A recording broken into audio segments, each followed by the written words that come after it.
Hello all of you, welcome to my YouTube channel Learn Computer with RCS। Python fundamental series की इन videos में हम tuples manipulation topic को discuss कर रहे हैं। इसी के फर्स्ट पार्ट में मैंने आपको टपल्स का इंट्रोडक्शन और टपल्स को कैसे क्रिएट करते हैं, उसके एलिमेंट को हम कैसे एक्सेस कर सकते हैं और कौन कौन से ऑपरेशंस हम टपल्स में परफॉर्म करते हैं उसके बारे में डिटेल में समझाया था। आई होप आपने मेरा वीडियो देख लिया होगा। आज के इस वीडियो में हम एक important topic slicing the tuples को डिटेल में डिस्कस करेंगे। तो चलिए स्टार्ट करते हैं अपने वीडियो को। But before starting the video, अगर आप चैनल में नए हैं तो चैनल को सब्सक्राइब कर लीजिए और नोटिफिकेशन के लिए आप बेल आइकन को प्रेस कर सकते हैं ताकि आपको लेटेस्ट वीडियोज़ की जानकारी सबसे पहले मिल जाए। Let's start our topic slicing the tuples in Python. Tuple slices in Python is just like a list slices or string slices in which we can access or extract the subpart of a given tuple. Okay? कहने का मतलब है कि जो tuple slices है वो list slices और string slices की तरह ही है, जिसमें हमने देखा था कि जब हम list slices टॉपिक पढ़ रहे थे तो हम क्या करते हैं कि किसी गिवन लिस्ट में से एक उसका पार्ट एक्सेस करते हैं जिसको हम स्लाइस बोलते हैं। उस केस में वो जो स्लाइस होता है वो खुद में क्या होता है, एक लिस्ट होता है। इसी तरीके से हमने स्ट्रिंग में सीखा था कि इस किसी गिवन स्ट्रिंग से एक उसके पार्ट को एक्सेस करना। वो जो पार्ट मुझे मिलेगा वो भी एक क्या होगा, खुद में एक स्ट्रिंग होगा। ओके, तो टपल के केस में भी यही है कि टपल स्लाइसेस में भी हम क्या करेंगे, किसी गिवन टपल में से स्टार्ट की इंडेक्स वैल्यू और स्टॉप की इंडेक्स वैल्यू प्रोवाइड करके हम उसके एक पार्ट को एक्सेस करेंगे जिसको हम बोल रहे हैं tuple slices. And the tuple slices is a tuple in itself that you can perform all the operation on it just like you perform in tuples. Okay, तो जो टपल स्लाइस हमें मिलेगी वो खुद में क्या होगी, एक टपल होगी और उसमें भी हम वही सारे ऑपरेशन परफॉर्म कर सकते हैं जो हम एक नॉर्मल टपल में परफॉर्म करते हैं। ठीक है, तो चलिए इस सारे प्रोसेस को अब हम प्रैक्टिकली पाइथन आईडीई में करके देखते हैं। पाइथन आईडीई में मैंने एक टपल ऑलरेडी क्रिएट कर दिया है जिसके अंदर मैंने कई सारे इंटीजर्स स्टोर कर रखे हैं। तो मैं इसको बोल सकता हूँ टपल ऑफ इंटीजर्स। जैसे ही ये टपल क्रिएट होगा इसके हर एक एलिमेंट को एक इंडेक्स वैल्यू प्रोवाइड हो जाती है। ये हमने देखा है पहले भी, लिस्ट के केस में भी और स्ट्रिंग के केस में भी। तो ऐसा ही टपल के केस में भी ऐसा ही होगा कि जैसे ही टपल क्रिएट होता है उसके हर एक एलिमेंट को एक इंडेक्स वैल्यू मिल जाती है, पॉजिटिव इंडेक्स जो स्टार्ट होता है फर्स्ट एलिमेंट से लास्ट एलिमेंट तक इंक्रीमेंटेड फॉर्म में 0 1 2 3 के फॉर्म में। और इसी तरह से अगर नेगेटिव इंडेक्स की मैं बात करूँ तो नेगेटिव इंडेक्स होता है लास्ट एलिमेंट से स्टार्ट होता है और लास्ट एलिमेंट को जो इंडेक्स प्रोवाइड होता है वो होता है -1। इसी तरीके से वो राइट टू लेफ्ट साइड को बढ़ता है -1 -2 इस तरीके से। तो जैसा आप इमेज में यहाँ पर देख पा रहे हैं, अब हमें इसी टपल्स पे स्लाइसिंग करनी है। तो सबसे पहले मैं एक स्लाइस इससे एक्सट्रैक्ट करता हूँ बाय गिविंग द स्टार्ट और स्टॉप वैल्यू। तो मुझे लिखना पड़ेगा टी, यहाँ पर मैं टपल नेम लिखूँगा एंड ब्रैकेट्स के अंदर मैं सबसे पहले स्टार्ट की वैल्यू प्रोवाइड करता हूँ 0 एंड 7। अगर स्टॉप वैल्यू मैंने प्रोवाइड करी है तो जो रिटर्न वैल्यू मुझे मिलेगी वो एक टपल ही मुझे मिलेगा, एक स्लाइस मिलेगी टपल का जिसमें एलिमेंट 0 से लेके 6 तक के एलिमेंट्स होंगे, 6 इंडेक्स तक के एलिमेंट्स वो आप देख पा रहे हैं। इसी तरीके से मैं और भी स्लाइस इसमें से एक्सट्रैक्ट कर सकता हूँ। सपोज मैं यहाँ पर वैल्यू प्रोवाइड कर देता हूँ 3 एंड यहाँ पर 8। ओके, स्टॉप वैल्यू 8 प्रोवाइड कर दी। इस केस में जो स्लाइस मुझे मिलेगी वो होगी मेरी 3 इंडेक्स से लेकर के आपके 7 इंडेक्स तक के एलिमेंट्स उस स्लाइस में। ओके, और अगर मैं स्टेप वैल्यू प्रोवाइड करना चाहूँ तो हमने देखा है कि हम इसमें 3 वैल्यू भी प्रोवाइड कर सकते हैं। अगर हमने स्टेप वैल्यू प्रोवाइड नहीं की तो बाय डिफ़ॉल्ट स्टेप वैल्यू 1 होती है। ठीक है, तो स्टेप वैल्यू भी प्रोवाइड करके मैं एक्सट्रैक्ट कर सकता हूँ किसी भी स्लाइस को। तो वो मैं चेक करके देखता हूँ। उसके लिए मुझे इसी टपल में 3 वैल्यू प्रोवाइड करनी पड़ेंगी। पहला इंडेक्स स्टार्टिंग इंडेक्स सपोज मैं 2 प्रोवाइड कर देता हूँ एंड स्टॉप इंडेक्स मैंने 9 प्रोवाइड कर दिया एंड स्टेप वैल्यू इसमें प्रोवाइड कर दी मैंने 2।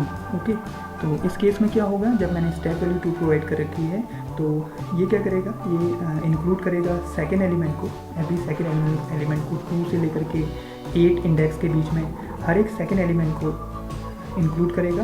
दैट मीन्स एक एलिमेंट को स्किप कर देगा उनके बीच के।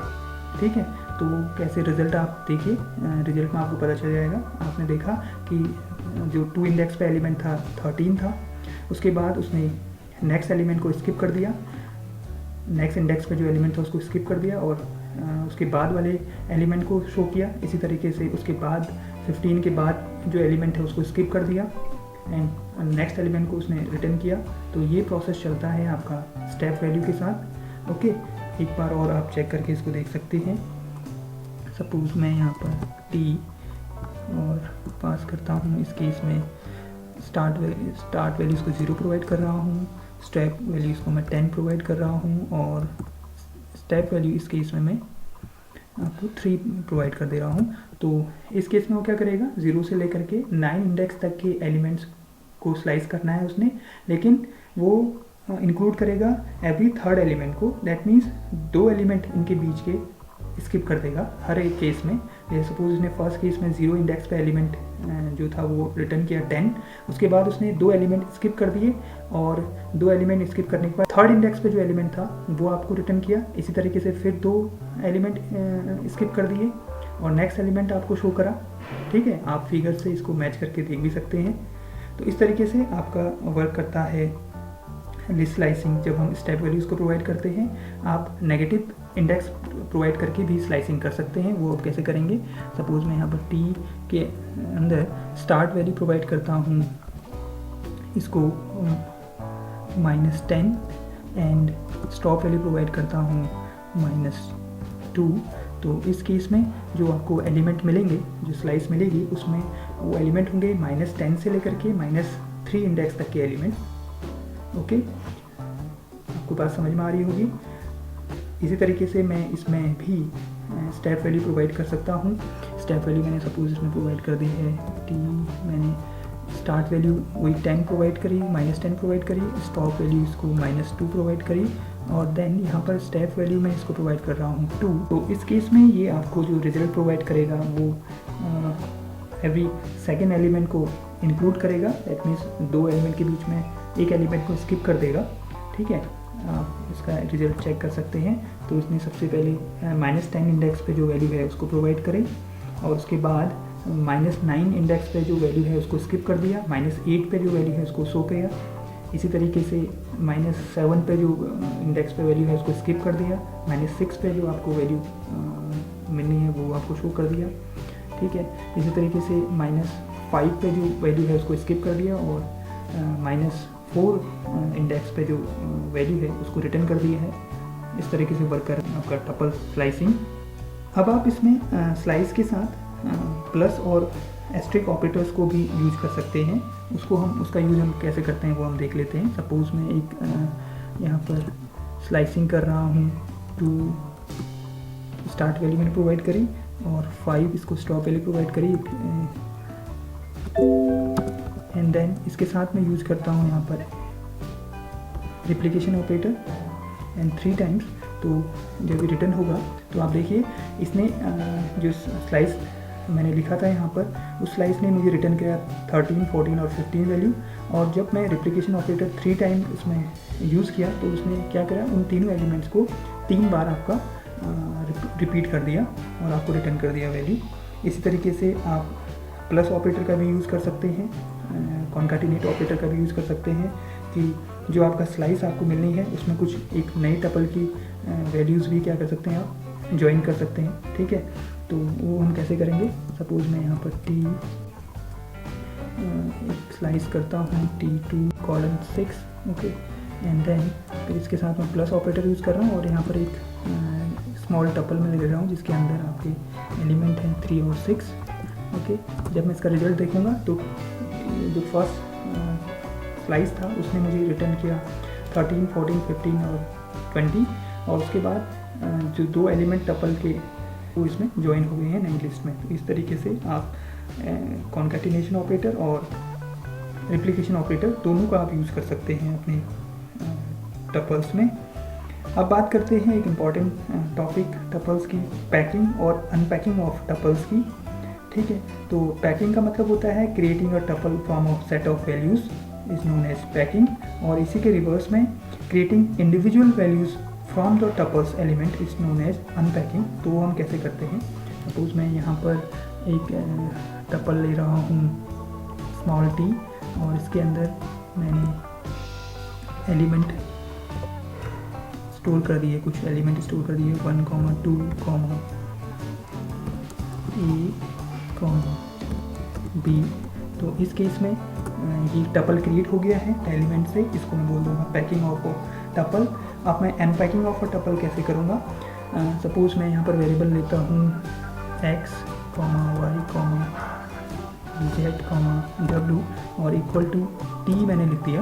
इस केस में जो पाइथन क्या करेगा, assign each of the element of a tuple t to the variable on the left side of the assignment operator. मतलब इस टपल के ईच एलिमेंट को जो लेफ्ट साइड में आपने वेरिएबल डिक्लेयर किए हैं उनको असाइन कर देगा।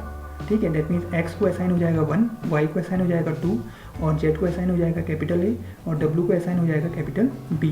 जब आप इसको प्रिंट करके देखेंगे, मैं यहाँ पर प्रिंट आपका x लिखता हूँ तो आपको रिटर्न होगा 1।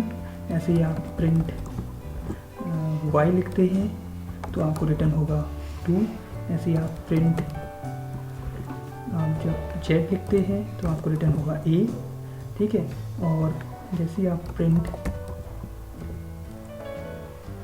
W लिखते हैं तो आपको रिटर्न होगा B।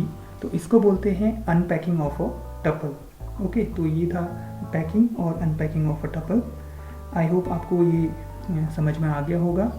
तो ये था वीडियो टपल स्लाइसिंग टॉपिक पे। कैसा लगा आपको ये वीडियो, आप कमेंट सेक्शन के माध्यम से कमेंट करके मुझे बता सकते हैं। अगर वीडियो पसंद आया है तो इसे लाइक करें, शेयर करें और चैनल को अभी तक सब्सक्राइब नहीं किया है तो चैनल को सब्सक्राइब कर लें। मिलते हैं अगले वीडियो में tuples, functions and method topic के साथ। Thanks for watching.